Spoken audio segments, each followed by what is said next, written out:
L'innovation sur Europe 1. Bonjour Anissa Mbida. Bonjour Dimitri, bonjour à tous. C'est le handicap ce matin qui commence à être pris en compte dans les jeux vidéo. Après les manettes adaptées aux personnes à mobilité réduite, on aura bientôt une retranscription des dialogues en langue des signes. Oui, c'est une première, et c'est une première d'autant plus importante qu'elle n'a pas lieu sur un obscur jeu indépendant auquel personne ne joue.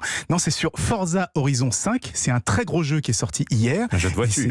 C'est même la tête de gondole pour vendre des consoles de nouvelle génération. Alors justement, c'est un jeu de voiture. Pour ceux qui ne connaissent pas, c'est une simulation.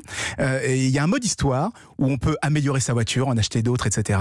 Et bien dans toutes les scènes avec des dialogues, et bien un interprète pourra s'afficher dans un coin de l'écran pour traduire tout ce qui se dit en langue des signes. Alors pourquoi la langue des signes et tout simplement pas un sous-titrage comme on le voit souvent maintenant? Tout simplement parce que beaucoup de personnes sourdes ou malentendantes ont du mal à suivre les sous-titres. Et puis il y a aussi celles qui sont dyslexiques, ce qui complique encore plus les choses. Et puis enfin il y a le ton, l'émotion qui sont parfois très difficiles à retransmettre avec du texte, avec un simple texte, alors qu'un interprète, lui, va y arriver beaucoup plus facilement avec son visage. Alors, c'est pas la seule option d'accessibilité du jeu.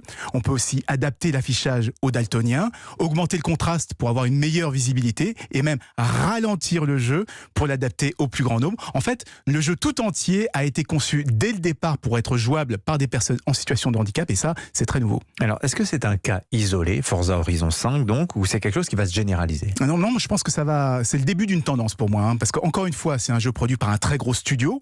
On parle d'une franchise de référence, donc ça sera certainement copié. Et on peut même déjà remarquer que Age of Empires 4, un autre jeu sorti il y a une dizaine de jours, propose lui aussi pas mal d'options d'accessibilité.